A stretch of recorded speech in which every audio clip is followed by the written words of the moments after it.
Hello everyone. Welcome to the part 2 of the Polar Express 70% speedrun guide. Well, I guess today we're gonna look at AI patterns and I guess just talking about AI in general and I guess how this can affect your run, what you can do about it, or what you can't do about it.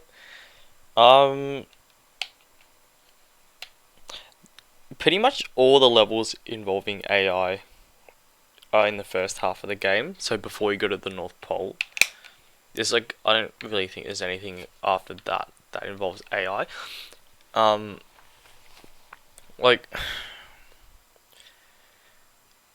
really don't think the last level with the hot air balloons are moving, I don't think that's sort of worthy to talk about.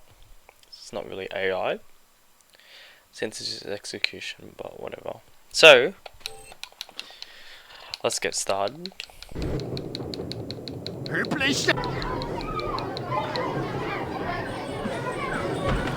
Okay, so in this level you can see there are 5 jack-in-the-boxes. It's a bit hard to see from here from this angle, but the 4th and 5th boxes are hard to tell from the place. Right, yeah, okay. So, there's 5 jack-in-the-boxes. The first 2 that you see will not move. They'll kind of just the jack-in-the-boxes will just pop out. All you have to do is just wait for them to go back in, like this, and then jump over them. Then you've got the third jack-in-the-box, which moves in like a square pattern. So, you see what I mean? If you look at the left, it goes down, and it goes right, up, left. So, 4th. The 4th jack-in-the-box is like the 1st and the 2nd, it just pops out, and the 5th one is like the square one. They have different timings though, but you can tell that they both move in like a square pattern. So you kind of jump over this one. You can do that. Okay. Now we'll do this in sort of like a context of doing a speed run. I'll try to replicate what I usually do. You just hold forward. Skip this one, wait for them, jump over. Yeah, and sometimes you can just run past them.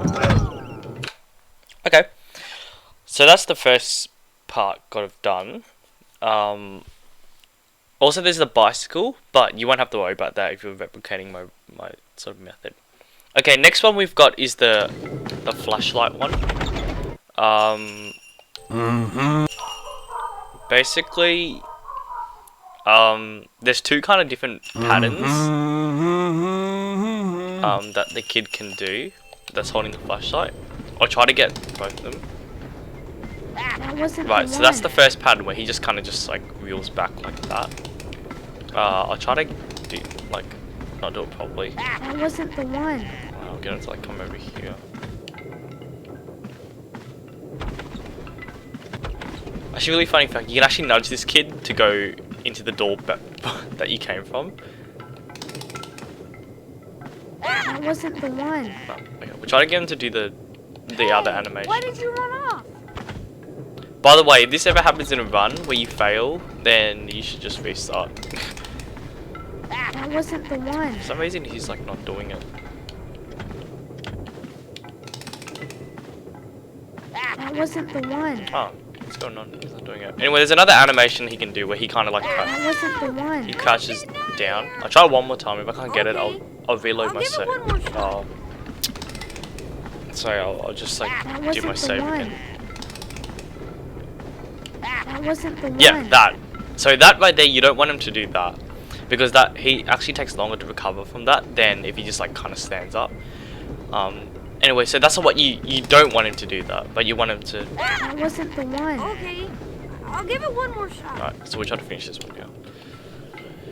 This doesn't happen in a run. I already know where the tickets are, but I'm just trying to finish this one. That wasn't the one. Yeah, so he's doing that. You don't want him to do that. That wasn't the one. You want him to do that. Oh my god, what's going on? So yeah, if you don't know where the tickets are, this level can take ages because you have to That wasn't the one. just like unwind like all the Okay. boxes just to I'll find give it one. one more shot. So if I'm correct, it might be That this. wasn't the one. So you kind of did some like funky movement there. I don't know what that was. Oh yeah, and the tip is you don't have to hold B all the way to open the box. You can release B like half a second early, and then you can use that to buffer like a jump. So when the ticket actually spawns, like the ticket will like appear on the screen saying like you've got the ticket, and then when it appears like on the box, because you kind of already like buffered a jump, you'll be on there. That can save time. Right. So not really much to talk about on this part. Take Just kick. Sometimes if you're lucky, you can actually kick. You can like kick the ball like a puppet at an angle where that ball will bounce off and then hit the other puppet. Now, gotta shoot the ball. I've only done it quickly. once though. Like I don't know the timing for it or the angle. No matter. Those puppets aren't making this very easy. Out it goes.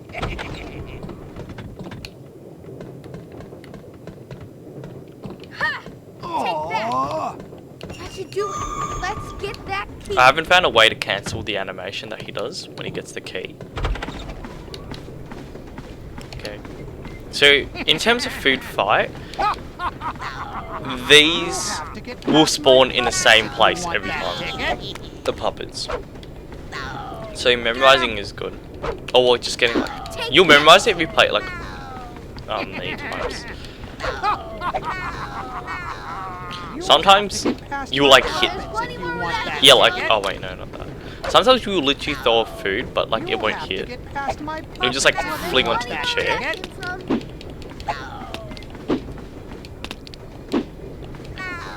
Get him.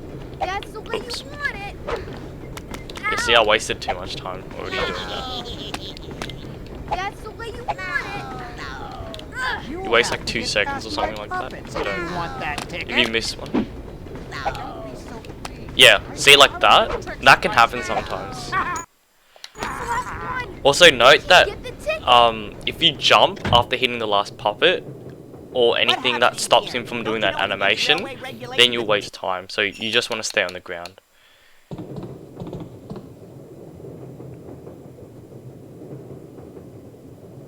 Okay, so we got this level coming up. It's kind of the same premise as kicking the balls into the puppets. I kind of found out there's a setup to get the first ball, and all you have to do is just stay still. He'll throw that ball, and that ball will go straight into you. Now, there's 2 ways that you can grab onto a ball in this game. The first one is that you walk into a ball that's moving slowly. Right? Because if it's moving too fast, you'll get hit by it and you'll lose health. The other way of getting the ball is if he like throws the ball at you. Right, just like you saw there. For some reason, when the second method is used, your ball will have a significantly higher kick power. So I'll compare how that works. So I'll wait for him to like send like a normal ball. Right. What the? Here. Not even close. Is that your best shot? Yeah. So let me do it again. I think I've got a third save state here. Over here. Take this. Here. The music's back on. Right. See if I kick the ball from this like chair, it just goes like up. It goes so far up. I'll try to replicate this now with the another ball. Take this. Yeah, see, it doesn't go up as much, so you can kind of just see that it's got a much higher power. But that's just a really fast way just to get the ball at the start, so you can hit him the second time that he gets out of the box, guaranteed. You just got to react to which side he comes out. That's it. Here. No. That's unfortunate. Second. Okay, so also worth noting is that he's holding 2 balls, right? If you kick the ball at him while he's holding he's holding both, he'll like drop the ball in his right hand, and if you're lucky, that'll just bounce on the ground, and you can just pick that up immediately, and you can just that'll be just easy. Sometimes the ball will fall back into the basket, which is what it's kind of Gotta unfortunate. find those tickets. But anyway, you can lose a bit of time in this run. Right now, using musical cues. This is why I guess like you can use the music as a reference. Oh shit! Be set up. Basically, there's like a little crescendo in the piece that builds up. You want to finish the fight before that happens, I guess. Here I come. That's just good. Take this. No. You kind of get like a rebound. You're gonna use that method. Ah, so lucky.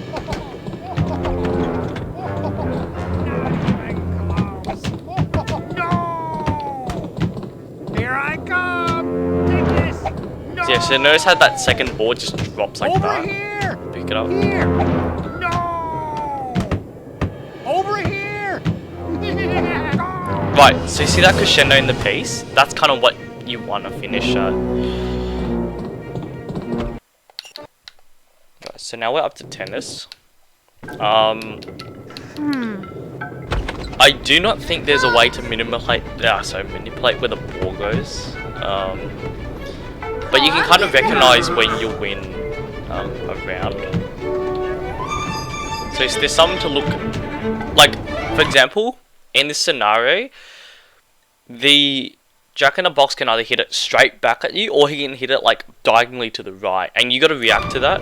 So he kind of hit it like that. Sometimes it goes at it even more like sort of, it goes at a really wide angle, and so you really do have to react to that because it will probably go to like the other side of the court from where you're standing, and usually that will result in a win because you hit it straight, and he'll be on the he'll be on like your left, and it'll take him a while to get over. So this is where your runs can actually end as well because you get bad AI patterns. So we'll see what he does. Yep, so that was the wide angle I was talking about. Unfortunately, I didn't get it. Okay, when he hits the ball at you and you guys are like directly opposite of each other, you will pretty much win that every time because you'll hit it for some reason diagonally left. And he's just too slow to actually get it. Now, in terms of like serving the ball, I don't know if there's like an optimal place you meant to do it or whatever, but I don't know.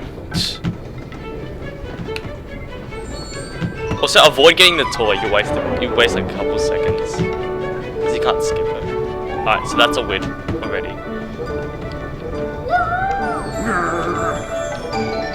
So finishing this part before 4 minutes in the run, like the overall time is 4 minutes, would be really good. Oh, no. I have to look at my splits again to see what my PB was. It's probably like, it was like 340 something to finish this set. And that should be it. Sometimes he just doesn't bother going for it. Yeah, because I don't know yet if like standing in a particular place influences where he'll hit the ball or whatever. Alright, that's one. Alright. So, I'm gonna save a state here. Just because I want to talk about this. Okay, so in this level you gotta collect the ticket from the crate. Now, so I'll go back and pause it. Right, now, you see how the chef is on the left side and he's about to walk down? There's two different types of patterns he can do. So, we'll see which one he does first. Yep, okay. So pattern number 1 is that he looks at like his pantry or whatever, and then he kind of just walks down like not long after. That's what I guess I call the fast pattern. Now we'll look at the second pattern. If I can get it.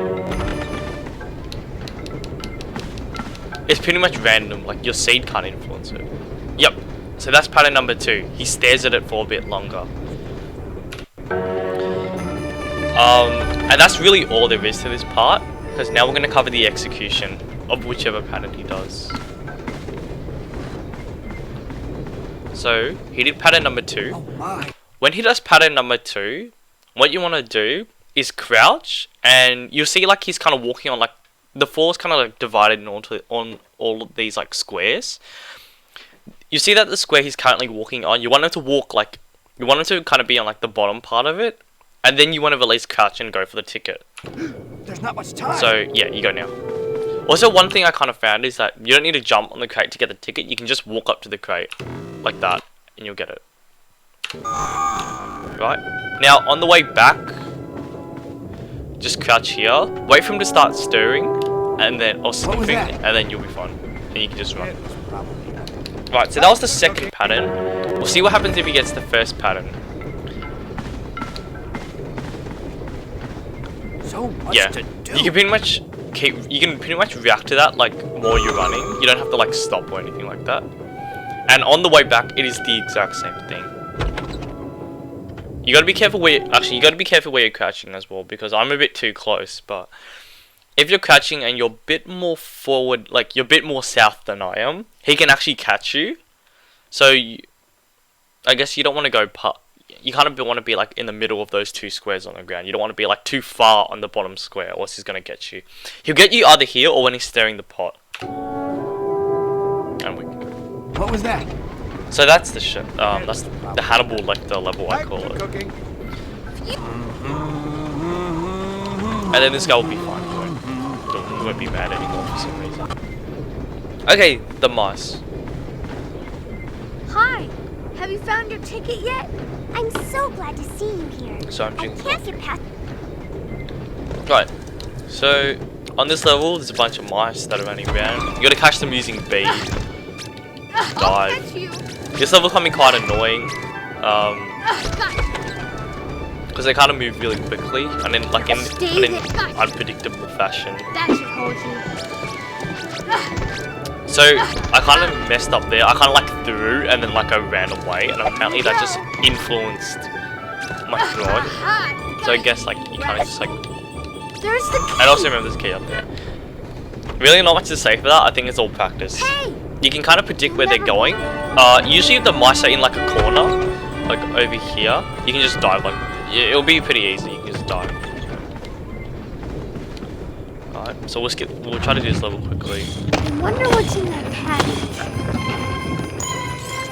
I haven't found an optimal way to do this level yet. Ouch. I wonder what's in that package. Sometimes the icebreaker kind of glitches and like you'll swear you hit the present, but it doesn't even like What's register. in that box?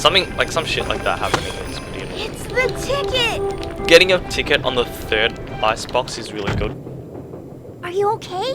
Did you find my ticket? Okay. So on this next part, you gotta hit all these toys at the Jack-in-the-Boxes. One thing to be careful of is when they throw the toys at you, if you touch the toys while they're on the ground, you can actually get damaged by them, and so that's just one thing to be careful of.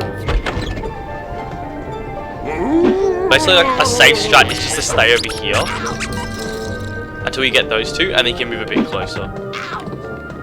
You can like pretty much hit them from there. So that's what a fast run would look like on that, which I rarely get. I usually fuck up some way or another. Right, this one, you got these Jack-in-the-Boxes that come out. I'm gonna save a state here actually, just because I want to try and see something. So these Jack-in-the-Boxes will pop up. You got to hit them with the hammer while they're up, and then what that would do is make them bounce around, and then you got to hit them again, and then they'll be dead. You got 6 of those to get through. They'll spawn. They'll come out of the box if you get to a certain like place in the carriage. Like if you stay here, see nothing happens. You get here, yeah. So there's a particular order I hit them in. For first throw, it's 1, 3, 2. So like the left one, the most right one, and then the middle one. So I'll do that again. Oops, I kind of fucked up. I'm gonna get you.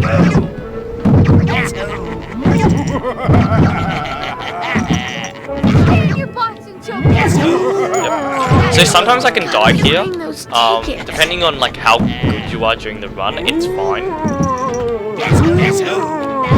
And actually sometimes if you press B and then you get hit, apparently the animation like still continue. Apparently you still hit them, but your swing animation will be cancelled. Because it'll show you getting hit instead. I don't know if that actually saves time or not. It probably just saves like a minuscule amount. It's something just worth knowing. Stand your box until Right, and then that ticket will come up. Places. And all you have to do is just like stand there, wait for him to say that, and then you can get it. And then you mash A. Then pretty much after that.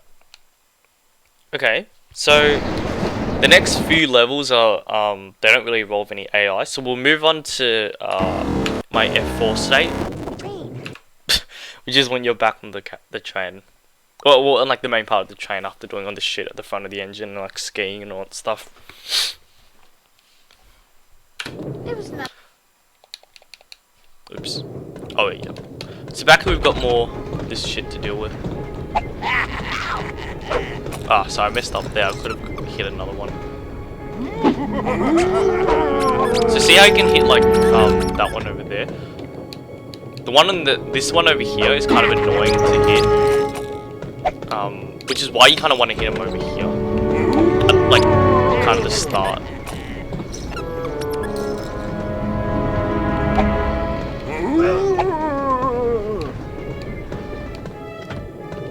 Pretty much on my runs, if I execute this like really well, I could save like the most time on this part. Alright. So we'll skip this one. Right, so the next one we got mice again. Except there's like 5 or 6 of them this time, I forgot. There's like 6 of them. I got unlucky there, he was in the corner but he just moved out. In you go. Gotcha. That should hold you. Aha! Got So that was lucky placement. Like, I generally finish this when the time is like 1.2 something, which is kind of slow. In you go. So you can see what I mean by the mice are really annoying, they just do that shit. So unfortunately this is a really slow time. There's one more mice, it's probably all the way down here. It just makes things a lot harder. Literally the only way to get the mice is if they're like in a corner or something like that. Or like that. So this is extremely slow. In you go. I'll catch you. Aha! I still want to experiment with like glitches in this. In you go. There's the key. Now we can get through. So next one we're going to talk about, and the last level I guess involving loop patterns, is Scrooge. The actual final boss fight. Try jumping up when he shakes the floor. So you got to hit him once, like that. And then the second time you hit him is to hit him when his heart comes out. Like that. Watch out! Watch out! Aim for his heart! No! Aim for his heart! I think like no matter where you're standing, the time it takes for you to hit the heart is gonna be like the same. See, I'm like standing like right here, through the ball, and it just like, still takes a while to register.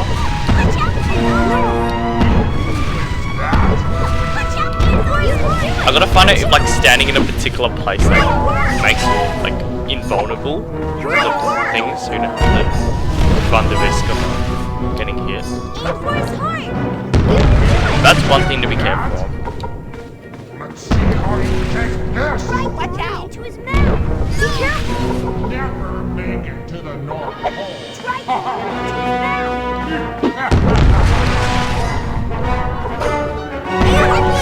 You start up the crates, but like it's pretty hard to like grab the snow. And that's it. It's kind of hard. I used to stuff up this level a lot, but like now it's just like very monotonous. It's fun. Anyway, so that pretty much covers everything in terms of AI manip. And I guess just